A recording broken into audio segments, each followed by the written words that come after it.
aprendemos a querer lo que queremos. Y hay que plantearnos por qué lo quiero. Porque sucede que hay gente que en esta tendencia humana hacia la homogeneidad, hacia lo homogéneo, queremos los que nuestros más cercanos tienen. Porque no queremos sentir que somos los que no tenemos auto, los que no tenemos casa, los que no tenemos emprendimiento, los que no tenemos pareja. Entonces tendemos a la homogeneidad, tendemos a querer y a tener lo que los más cercanos nuestros y con los que yo me suelo comparar tienen. Y ese me parece que es un sesgo muy importante a la hora de tomar decisiones, porque sucede que hay gente que invierte cantidad de dinero que no tiene solamente para cumplir con esa expectativa. ¿Qué tal, amigos? ¿Cómo están? Sean bienvenidos. Hoy tenemos un programa de mucha utilidad, porque vamos a tocar un tema que no importa dónde vivas, cuánta edad tengas, cuál sea tu profesión o tu estado de vida, será útil, porque es un tema que nos compete absolutamente a todas las personas y se trata de las decisiones. Las decisiones. Cuesta tomar decisiones, Ricky. Cuesta. Y cuesta haberlas tomado también, porque asumirlas, digamos. Claro, asumirlas, quedarte contento con el universo de posibilidades que dejaste atrás. Cada persona le puede costar diferentes cosas. Hay gente que le cuesta un poco más tomarlas solo, sin preguntar. Hay gente que les cuesta, viste que a veces uno dice, a ver, compré algo y empiezo a pensar si estuve bien haberlo comprado, y entonces empiezo a buscar como si tuviera algún sentido dónde poder encontrarlo más barato. Después que ya lo compré. Después que ya lo compré, ¿no?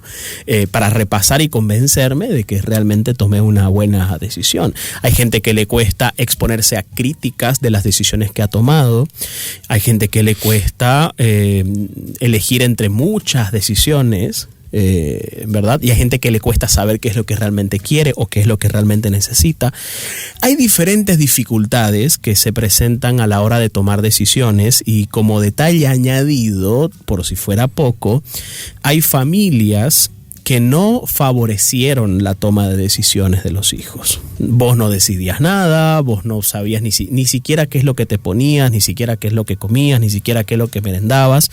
Vos no elegías nada. O se te criticaba todas tus decisiones, ¿no? O se te criticaba todas tus decisiones. Todas tus parejas, todas tus amistades, tus pasatiempos, todo no era bien visto, o la mayoría por lo menos no era bien visto. Entonces, bueno, uno crece o puede crecer con esa sensación de me equivoco cada vez que tomo decisiones, porque me dicen de que no está bien. Lo que significa que en este tema de hoy, en este episodio, está bueno tener, por un lado, una mirada en cómo tomo decisiones o cómo aprendí a tomarlas o qué me cuesta a la hora de tomarlas, y la otra mirada de ir viendo cómo era esto en mi casa, cómo era esto en mi familia, qué situaciones yo vivía en ese entorno, porque eso nos aporta muchísima información a la hora de no solamente saber qué es lo que me ha costado, sino además a la hora de saber cómo poder salir o superar aquellas dificultades que encuentro a la hora de tomar decisiones. Bueno, entonces, para tomar decisiones, ¿cuántos puntos vamos a tocar primero?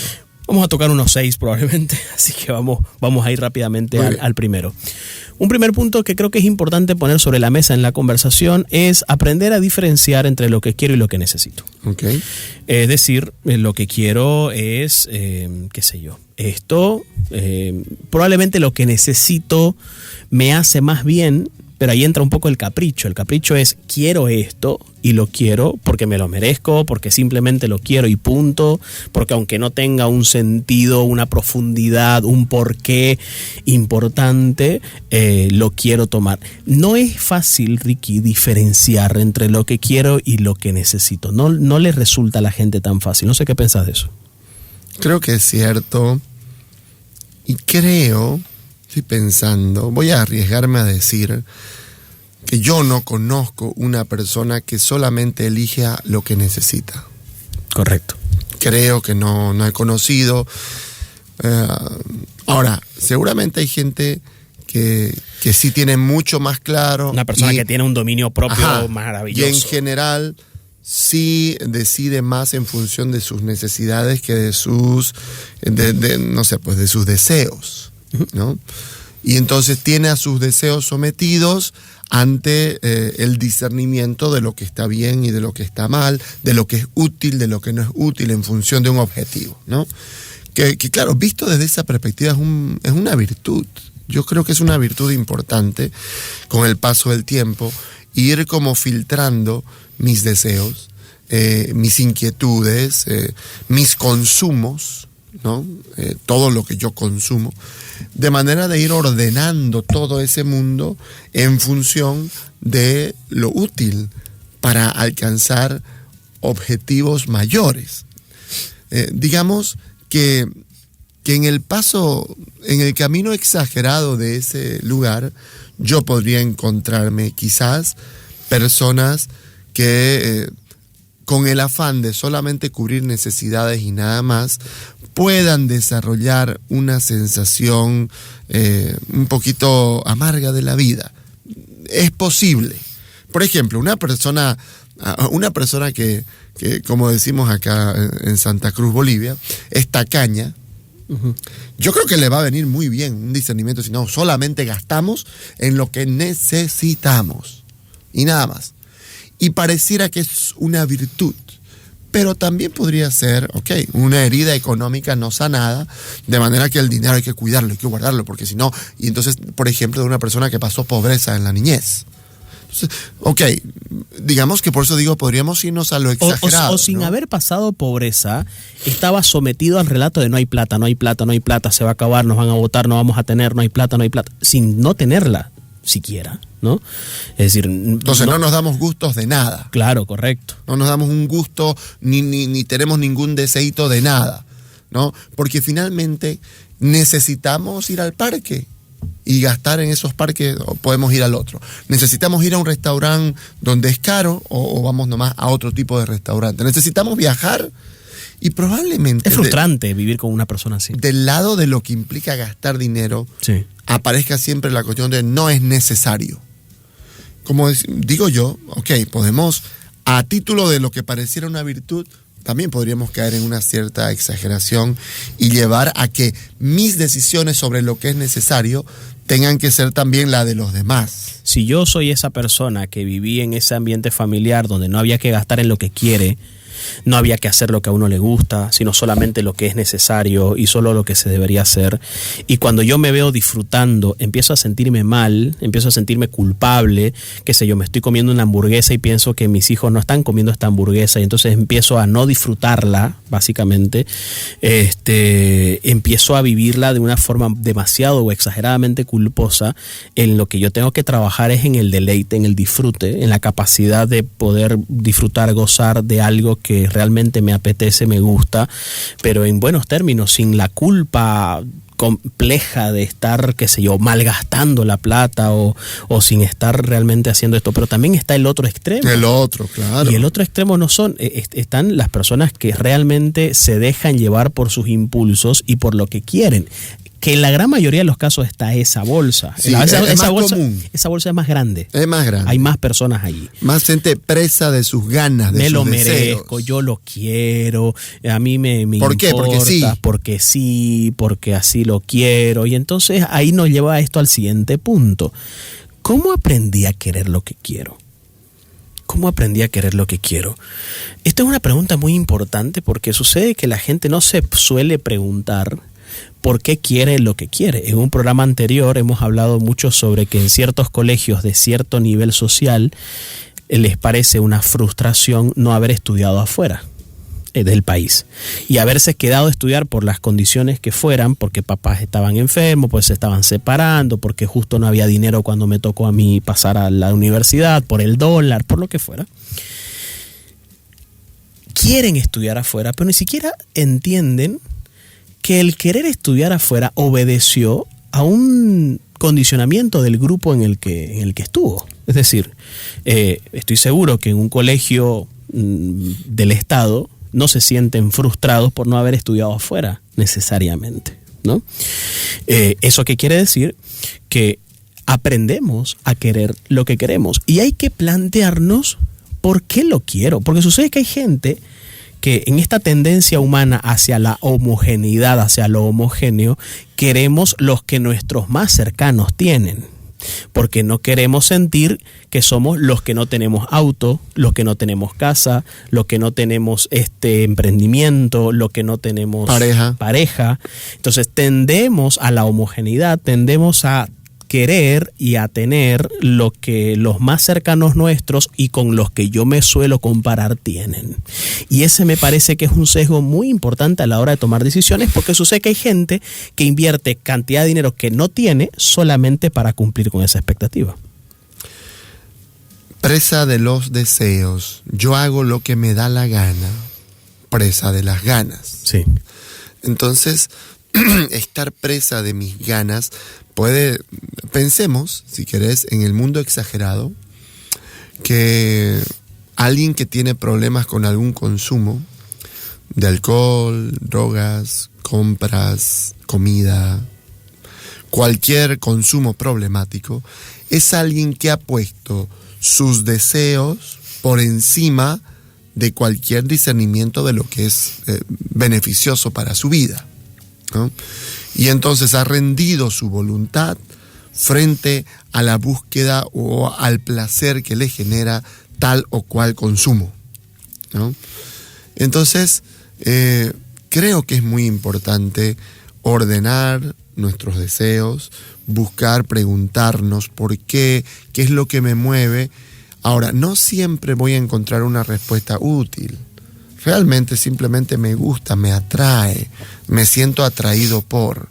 Pero el punto es, basta solo con que me sienta atraído. En los talleres que nosotros hacemos con adolescentes, hablamos de relaciones de pareja, por ejemplo. Y uno de los principios que enseñamos a un chiquito o chiquita de 14, 13 años, es que, o le hacemos que se haga la pregunta, si te atrae, ¿basta para que sea tu pareja?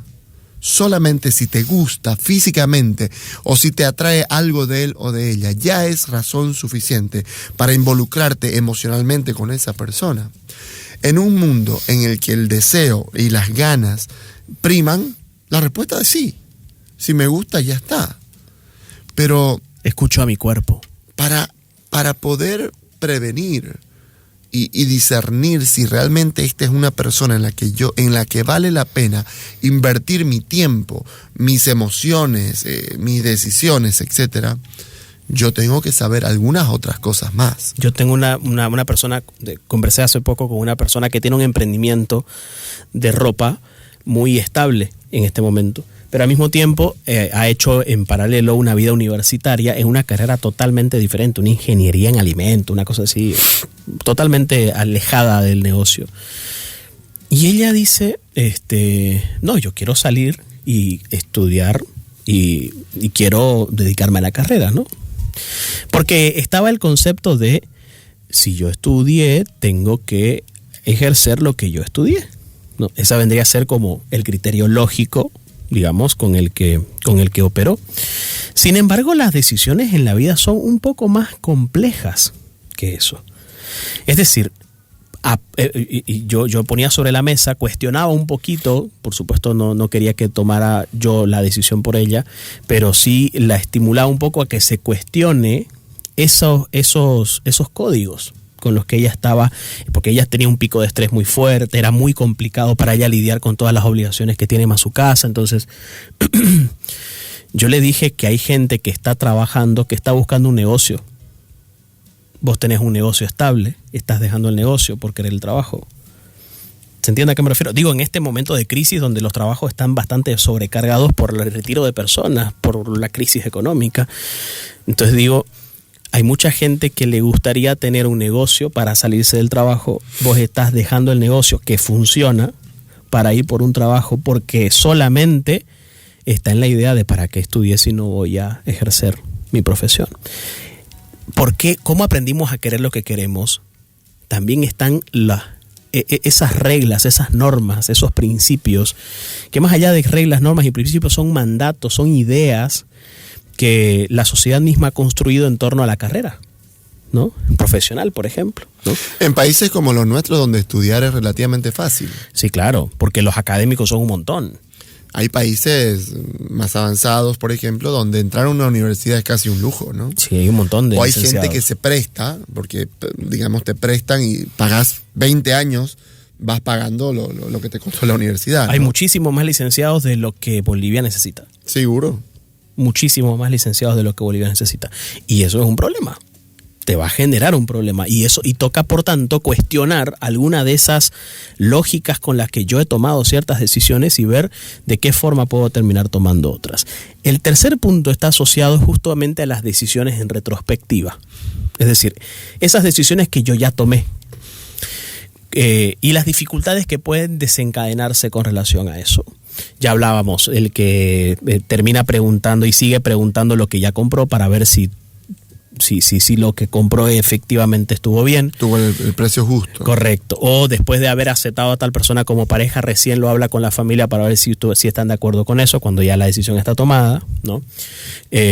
O pensemos, por ejemplo, en los adultos mayores que, llegado a cierto punto de la edad, empiezan a cuestionar las decisiones que han tomado en la vida. Y yo he escuchado un estudio no hace mucho, he leído un estudio no hace mucho, que dice que los adultos mayores, cuando piensan su vida en retrospectiva y analizan las decisiones que tomaron, en realidad se arrepienten por lo que no hicieron más que por lo que hicieron. No le di tiempo a mis hijos, creo que no estimulé mucho mi relación de pareja, creo que no alimenté demasiado mi cuerpo, creo que no le presté atención a mi salud. Los adultos mayores, más que haberse cuestionado lo que hicieron, se cuestionan mucho lo que no hicieron. Y ese me parece un dato muy revelador. Bueno, más allá de que ahora se puedan validar estudios, hace muchos años García Márquez tiene toda una poesía ligada al final de su vida con este tema de lamentar lo que pudo ser y no fue por miedo, por vergüenza, etcétera, ¿no? Entonces, evidentemente es una cosa, porque vos sabés que está la gente que dice, no me arrepiento de nada. ¿Viste? ¿Has escuchado esa expresión, no? Sí. Se miran su vida y dicen... Es un discurso, ¿no? Es un discurso, como decir, es una forma de decir, ¿para qué te vas a arrepentir? Porque no tiene sentido si ya lo hiciste, lo cual es cierto. Sin embargo, no es cierto.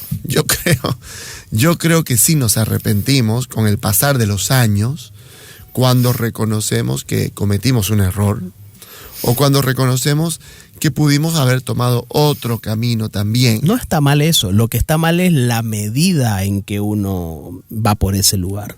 Porque realmente hay gente que su mente está todo el tiempo conectado con qué hubiera pasado si. A ver, el tema es que si este programa te agarra siendo joven, bien, aprende de esta situación. Tienes que saber que cuando no seas joven ya, vas a arrepentirte de aquello que no hiciste siendo joven y que querías hacer o que te pareció sensato hacer y luego por temor o por algunas cosas no hiciste. ¿Okay? No hablo de cosas, por supuesto, dañinas y malas, ¿no? Hablo más bien de cosas útiles y buenas. Y si te agarró este programa un poco mayor, el peligro de pensar la vida en retrospectiva es pensar que se me acabaron las decisiones. Es decir, yo ya con mis 72 años ya no tengo qué más decidir. Y no es verdad. Claro. ¿No? Por supuesto que yo puedo seguir decidiendo hoy hacer algo. Listo. Algo muy interesante, yo el otro día reflexionaba en relación con esto. Siempre fui una persona muy soñadora. Por algún motivo, yo creo que ligado también a un poco a la ansiedad de la que he sido parte de mi vida también. Siempre me he planteado escenarios futuros posibles que yo podría llegar a ser. Y en algún punto, entre montonera de opciones, me aparecían cosas en términos de, por ejemplo, arte relacionado con la música que me gusta, o alguna vez alguna cosa relacionada con el deporte, por ejemplo. Y bueno, llegado mis 38 años que tengo ahora, por ejemplo, ¿no? Yo miro un partido de fútbol y no sé, pues el 97% de las personas que compiten en ese partido de fútbol ya no tienen de 38 para abajo. Es decir, está claro que hay algunas cosas las que ya no hice ya. Soñé en algún momento, pero ya no las puedo hacer. Ok, tengo que lidiar con eso. Tengo que lidiar con que, listo, porque viste que hay gente que dice nunca es tarde. No, es mentira. Hay cosas en las que ya es tarde. Hay cosas en las que ya es tarde. Y lo tengo que asumir. Sí, claro. Hay cosas en las que ya es tarde. El papá o la mamá que por temas de trabajo tuvo que irse al exterior y dejar a su hijo con su madre, con la abuela, y vuelve cuando este chico ya tiene 19 y con todas las ganas del mundo para recuperar el tiempo perdido, no es lo mismo. La niña ya se fue. No es lo mismo, ya no fuiste al campeonato que gané, ya no estuviste en mis cumpleaños, ya no estuviste cuando la pasaba mal, ya no llamaste cuando esperaba tu llamada, o sea, ya el tiempo pasó y es muy difícil. Ahora, o sea, a ver, se puede retomar relaciones. Eso. Porque no vamos a irnos al punto de decir... No se puede hacer nada. Nada, pues te digo. Entonces, un adulto mayor que piensa que ya no decide nada, no es cierto, no le va a hacer bien, no es correcto, no es útil. Y hay gente y hay adultos mayores que dice, ¿para qué me voy a cuidar ya ahora si no me he cuidado 70 años? Claro. ¿Para qué voy a comer bien si no he comido bien 80? ¿No? Bueno, si bien es cierto, tiene sentido esa lógica, pero bueno, la salud siempre es... en cualquier momento de poder tener una vida más saludable, nunca es tarde. Para eso nunca es tarde. Claro, hay gente que, por ejemplo, personas que se embarazan, ¿no? Y entonces jamás en su vida tuvieron una alimentación balanceada, ni útil, ni buena. Comieron lo que se le antojaba y tenían algunos problemas con eso. No necesariamente de peso, hay gente que es flaca, pero que listo, es flaca porque no come todo el día y en las 2 de la mañana se levanta y se come y se pide una hamburguesa de 3 pisos. Claro, es flaco por constitución, pero el organismo, lo que está dentro, la grasa visceral, por ejemplo, habrá que ver cómo está, ¿no? Entonces, y le toca embarazarse a ese tipo de personas, por ejemplo, claro. ¿no? Entonces, ok, ¿qué tan fácil es poder ahora tomar la decisión de alimentarme adecuadamente en función de que yo tengo que alimentar a otro que está en mí? Aparece, claro, creo que es lo más útil. Y ahí aparece esa batalla de lo útil, lo bueno, y lo que puedo y a lo que estoy acostumbrado y lo que me nace hacer, ¿no? Ricky, ¿a quién consideramos una persona indecisa? Viste que hay gente que dice, esta es indecisa, ¿no? Desde qué va a comer hasta qué va a estudiar, desde qué trabajo optar, hasta qué se va a poner en cuanto a vestimenta, ¿no?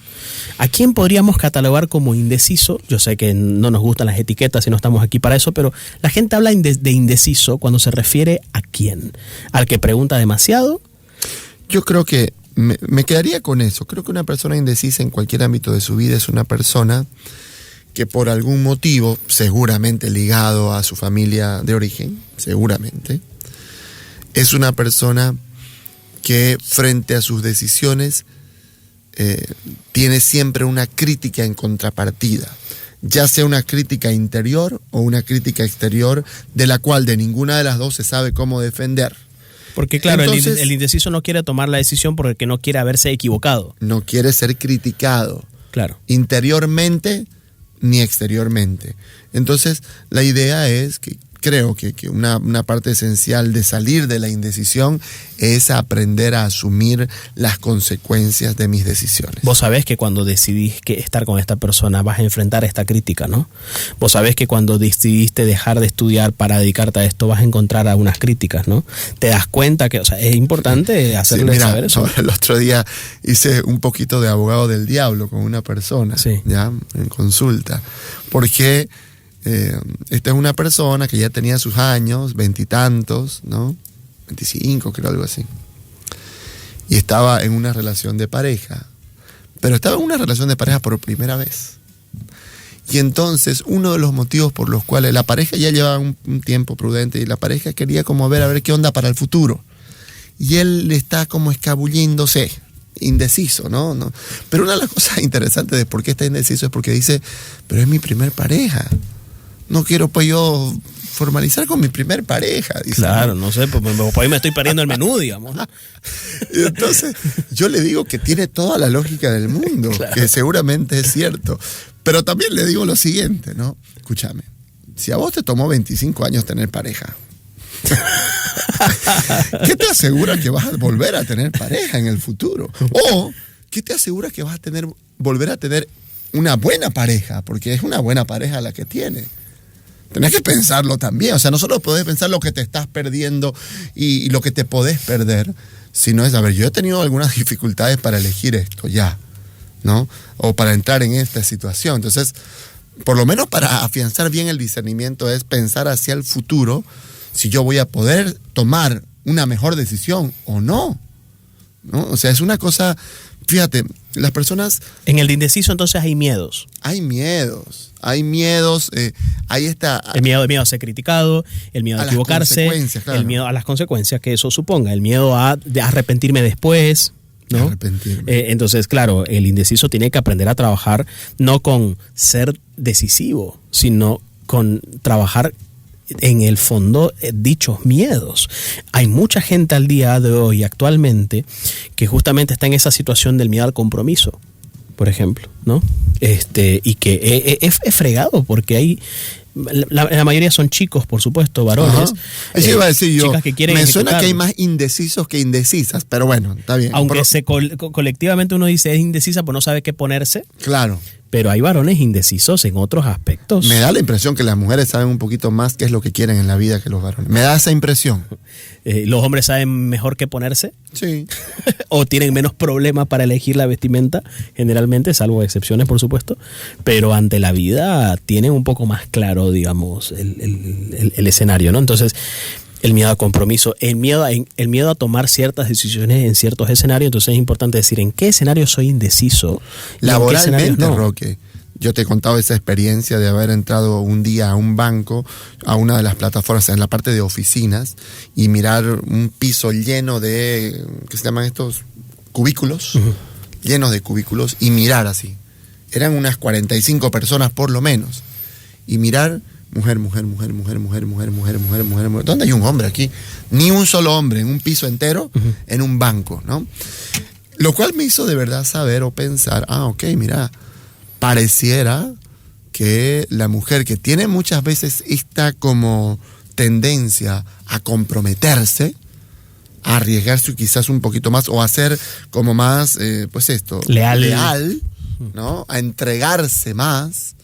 Ok, ¿no? Entonces hay empresas como los bancos que necesitan gente así, ¿no? Que les va a consumir mucho de su tiempo, que los va a estresar un montón. No era una empresa de cosméticos. Claro, y quiere que no renuncien. Sí, claro. Pues bueno, me suena a que ese es un perfil, o sea, creo que no es una casualidad. Las decisiones, y otro aspecto, y el último ya para cerrar, de las decisiones son gente que termina planteándose el cambio de las decisiones.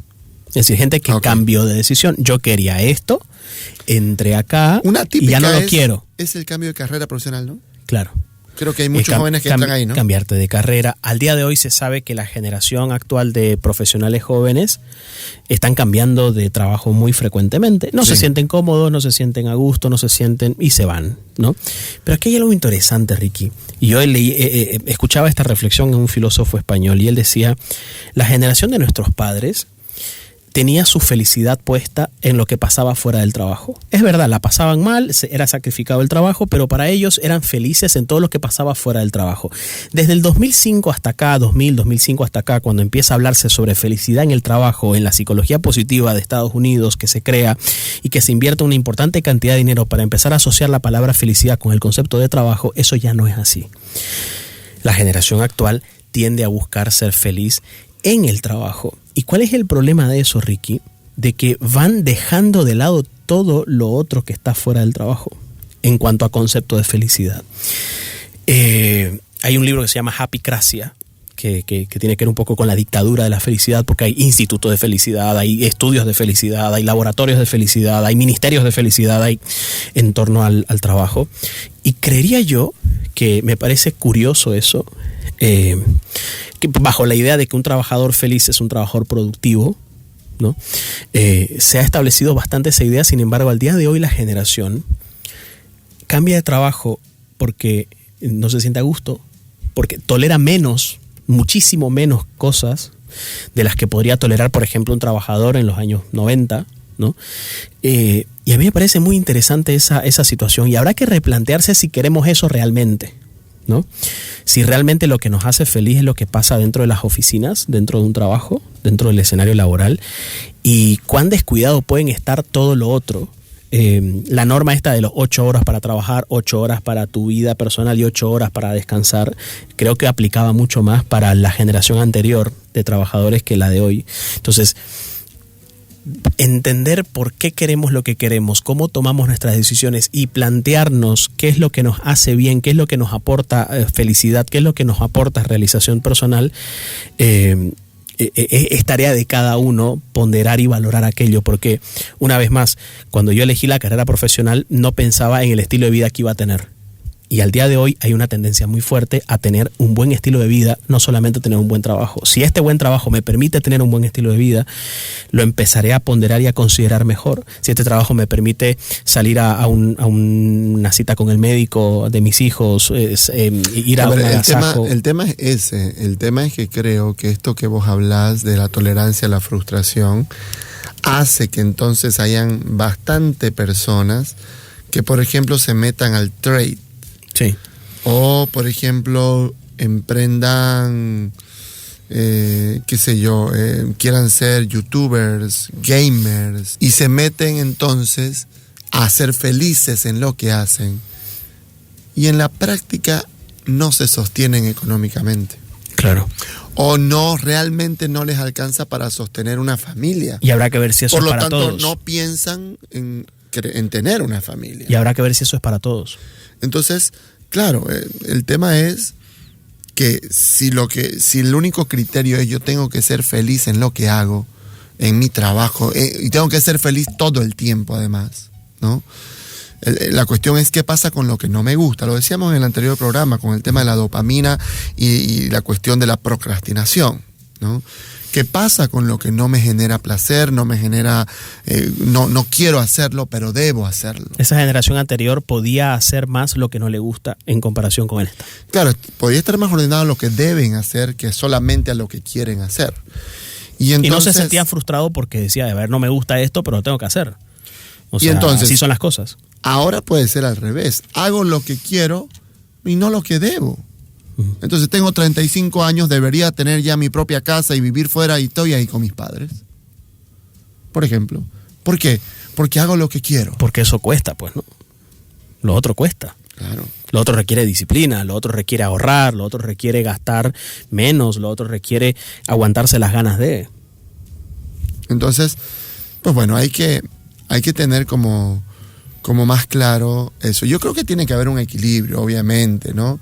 También yo creo que esto de la psicología positiva apareció en términos de ese tipo de trabajo de las fábricas. Gente que vivía en un solo trabajo por 45 años y encima en siglos pasados ni siquiera ahorraba dinero, ¿no? O sea, donde eran esclavos prácticamente del trabajo, ¿no? Frente a todo eso salió esto de no puede ser tampoco la vida eso, ¿no? Entonces, yo creo que mantener un cierto equilibrio en función de eso también pues, es muy útil.